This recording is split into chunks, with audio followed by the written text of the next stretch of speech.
I, Virgil, sing of warfare and a man at war. From the sea coast of Troy in early days, he came to Italy by destiny, to our Lavinian western shore. A fugitive, this captain, buffeted cruelly on land as on sea, by blows from powers of the air. Behind them, baleful Juno in her sleepless rage, and cruel losses were his lot in war, till he could found a city and bring home his gods to Latium, a land of the Latin race, the Alban lords and the high walls of Rome. To avenge her permanent grudge against Troy, Juno has called upon Aeolus, god of the winds, to bring a great storm upon Aeneas as he sails south. Aeolus complies, unleashing a vicious storm upon the battle-weary Trojans. The god of the sea, Neptune, feels the presence of the storm in his water, and is angry with Aeolus for overstepping his boundaries. Just as Aeneas' men are almost overtaken, Neptune calms the storm.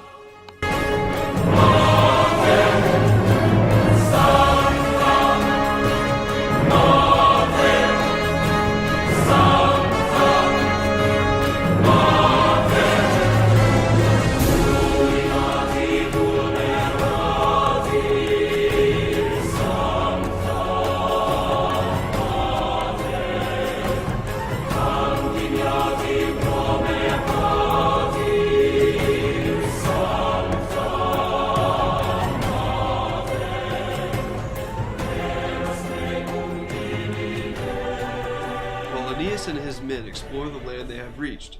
The goddess Venus, his mother, appears to him in disguise. Hello, young fellows. Have you seen one of my sisters here, sported in a lynx hide, belted with a quiver? Are you a goddess? How shall I address you? No, I have not heard or seen any of your sisters. On what shore of the world are we? We are wanderers driven by heavy wind and sea. The ruler here is Dido of Tyre city. Her husband was Zacchaeus, the richest man in all the land and greatly loved by her. Unfortunately, Zacchaeus was killed by her brother for gold, with no regard for Dido's love. He hid what he had done for a long time, leaving her with false hope. The true form of her husband came to her in a dream, uncovering the crime. She left taking gold and treasures with her found in Carthage, as it is today. But now, what coast are you from? From old Troy. We sailed the seas and were yesterday driven by a storm, losing 13 of my ships upon this Libyan coast. I am Aeneas. Known high above heaven by my fame, I look to Italy to be my fatherland. I doubt heaven has been unfriendly to you. Head onward towards the Queen's Gate, as you see it.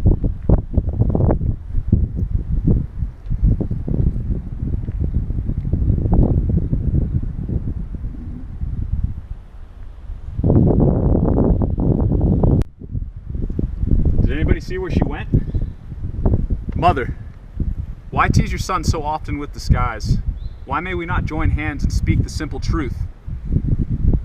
Go on then, where the path leads you. Go ahead.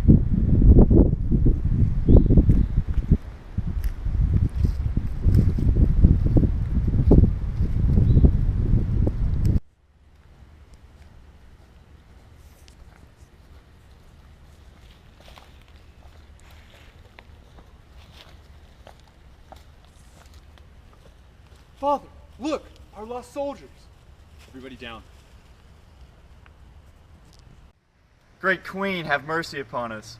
We poor Trojans, worn by battle and storms on the sea, have come to your coast not to ravage or plunder. We had a king, Aeneas, none more just, zealous, or greater in warfare and arms, but he was lost in the sea. May we be permitted here to beach our damaged ship. Cast off your fear, soldiers, put anxiety aside. We have all heard of the people of Aeneas, the heroes of Troy. The city I build is yours. Haul up your ships. Trojan and Tyrian will all be one to me. Come out, whoever's hiding in those bushes.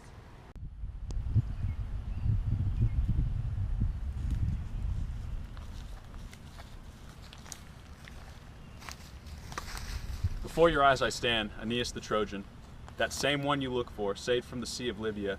I cannot thank you enough for the mercy and hospitality you have shown towards my men. Well, let us continue this hospitality. Come inside, as I am sure you are all famished. We shall feast and celebrate your safe landing upon our shore. She led Aeneas into the royal house, but not before declaring a festal day in the gods' temples. The queen's household made her great hall glow, as they prepared a banquet in the kitchens. Won't you please, King Aeneas, share with us your story in return for our hospitality?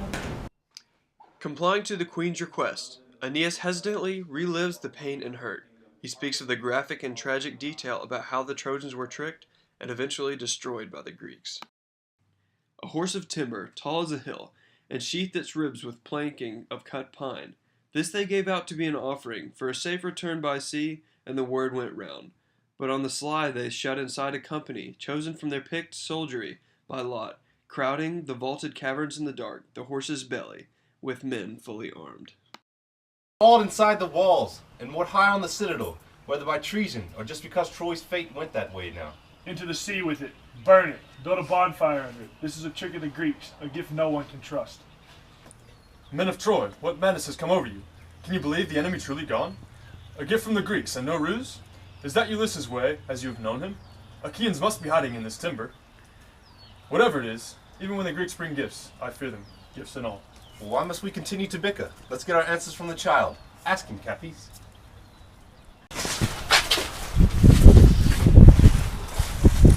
Child, who put this thing up? Who designed it? Is it religious or a means of war? It was an offering to the goddess Minerva, and it should be held in the utmost respect. There will be dire consequences to whoever tries to harm it, as Minerva is a vengeful goddess. However, if you install it within your city walls, you will rise victorious with Minerva on your side. I have altered my decision. We must honor the all-controlling gods of our lives. Let's bring it to the city, so that we may be in her favor. So the walls were breached and the city was laid open. Everyone pitched in to get the figure underpinned with rollers, hemp, and lines around the neck.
My dearest family, we must escape quickly.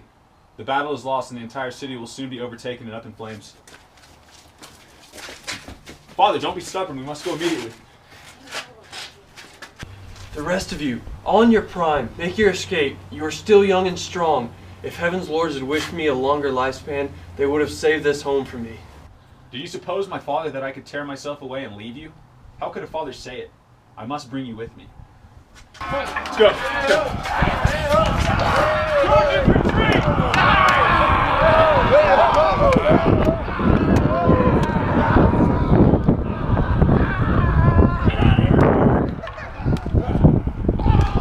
Do we have everyone here to escape with us? My son, I believe Creosa was lost in the panic. Quick, go to the ship. I must go find her. Go! Dismiss these tears for your beloved Creosa. You shall make landfall on Hesperia, a gentle place. The years will bear peace, a kingdom, and a queen for you. Go on, sweet Aeneas.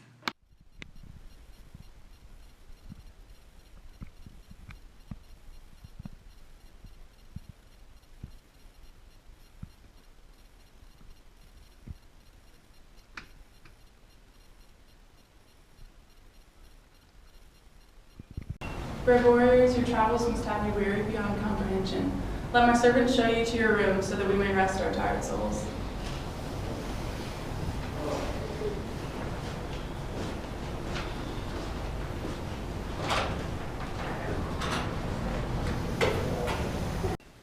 I can believe him in the line of the gods, and this is no delusion. Telltale fear betrays inferior souls. What scenes of war fought to the bitter end he pictured for us. What buffetings awaited him at sea. Had I not set my face against remarriage after my first love died and failed me, left me barren and bereaved and sick to death. At the mere thought of torch and bridal bed, I could perhaps give way in this one case to frailty. I shall say it. Since that time, Zacchaeus, my poor husband, met his fate. In blood my brothers shed stained our heart gods. This man alone has wrought upon me, so moved in my soul to yield. I recognize the signs of the old flame, of old desire. But O chaste life, before I break your laws, I pray that earth may open gate for me, down to its depths, or to the omnipotent, with one stroke blast me to the pale, pale shades, or Erebus, in the deep world of night. The man who took me to himself in youth has taken all my love, and may that man keep it and hold it forever in his tomb.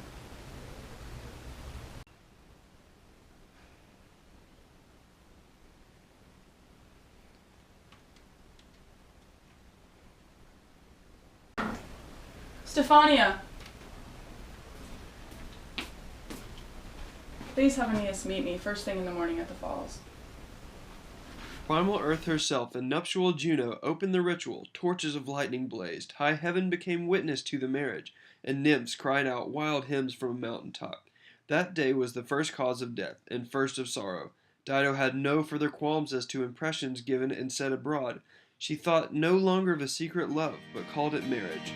Thus, under that name, she hid her fall.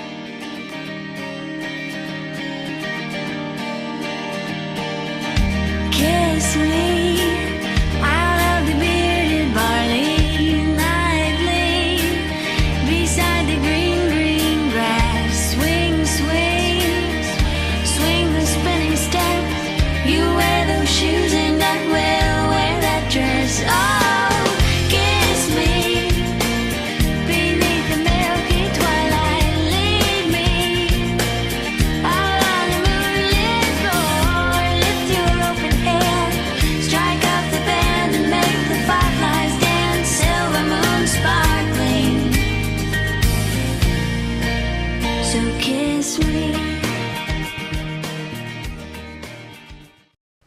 Aeneas! Aeneas! It is I, Mercury, the messenger of the gods. Is it for you to lay the stones for Carthage's high walls and build her city? Oblivious to your own world, your own kingdom? From bright Olympus, he that rules the gods and turns the earth and heaven by his power. He and no other sent me to you, told me to bring this message on the running winds. What have you in mind? What hope wasting your days in Libya? If future history's glory do not affect you, if you will not strive for your own honor, think of Ascanius. Think of the expectations of your heir, Iulus, to whom the Italian realm, the land of Rome, are due. Father, What is it, my son? get the fleet ready for sea and gather the men on shore quickly. We are leaving first thing.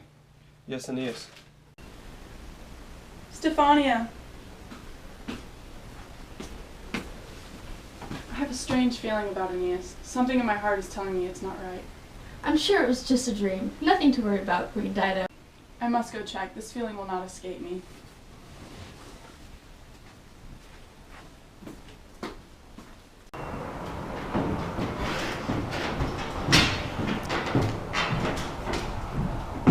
You thought you could slip away in silence? You two-faced man!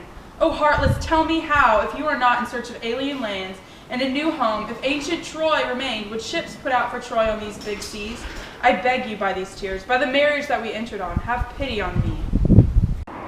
If fate allowed me to make my own choices, my soldiers and I would stay to help build the city of Carthage.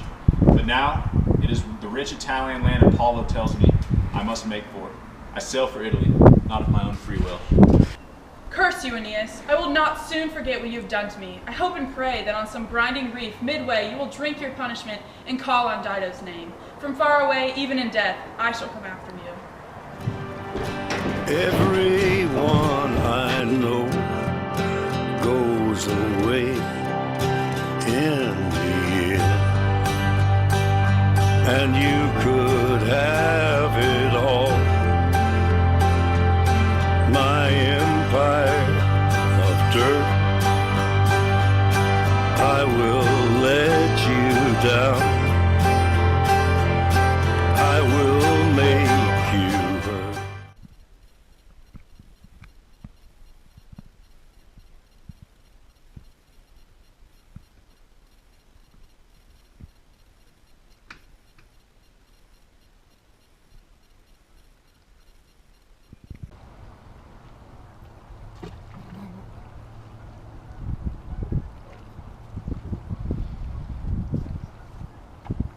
King Aeneas! Your father! Father, wake up! Wake up, father! Keep careful watch of my brother's souls. And should the sky be filled with fire and smoke, May we remember my father Anchises. watching May his soul rest over in peace. during sun.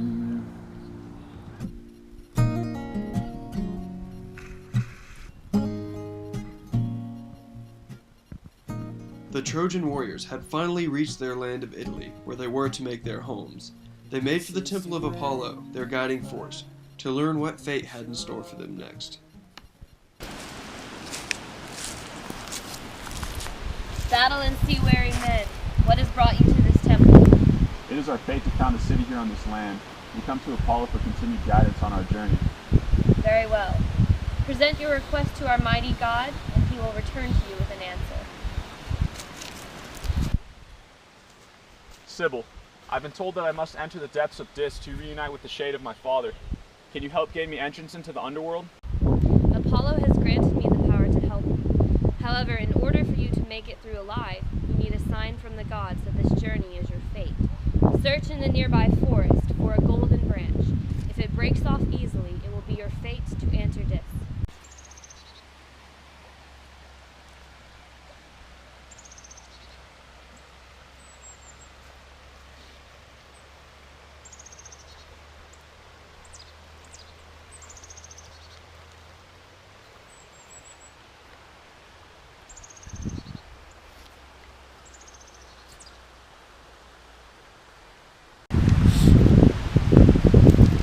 Sybil, will this golden branch suffice? You must be in the gods' favor. We will present it to Chiron and then enter Dis. Chiron, I bring you the desired golden branch and beg your entrance into Dis.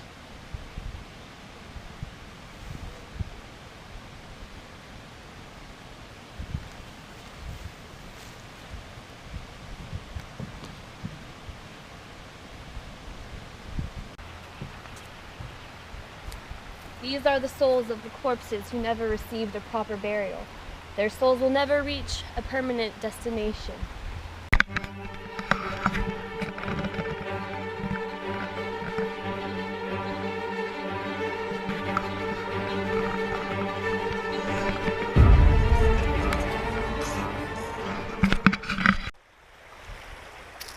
Dido?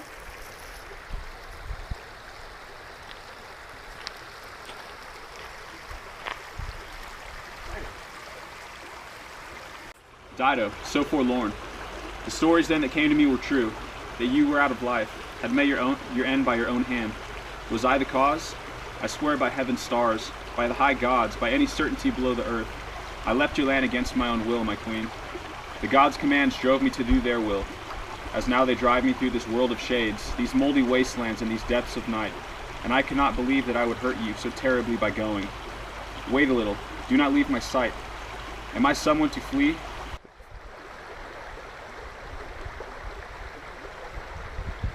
Dido! Aeneas, we must continue towards your father.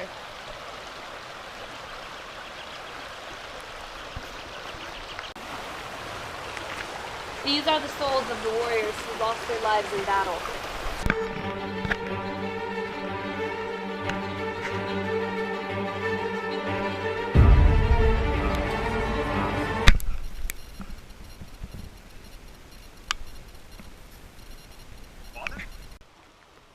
My beloved son, am I to see your face and hear your voice in communication as before? Counting the months, I surely thought this moment would come. I greet you now. How many lands behind you? How many seas and blows of danger, son?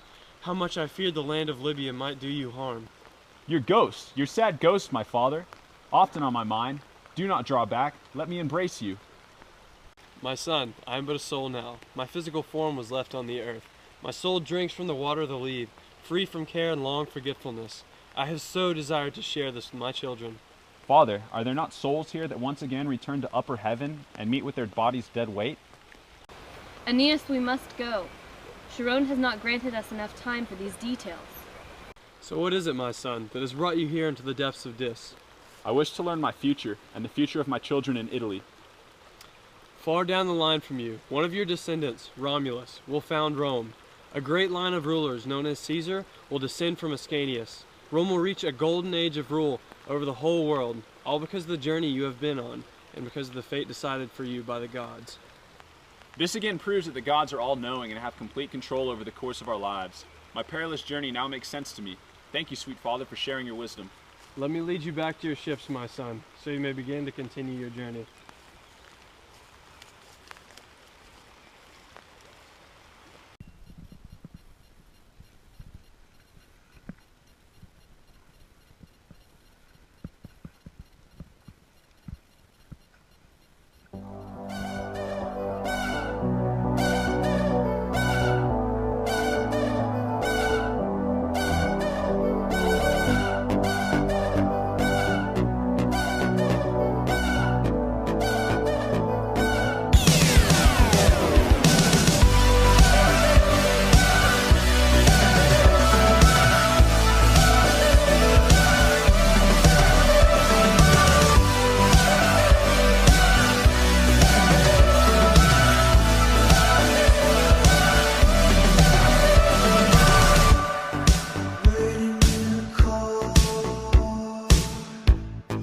Waiting for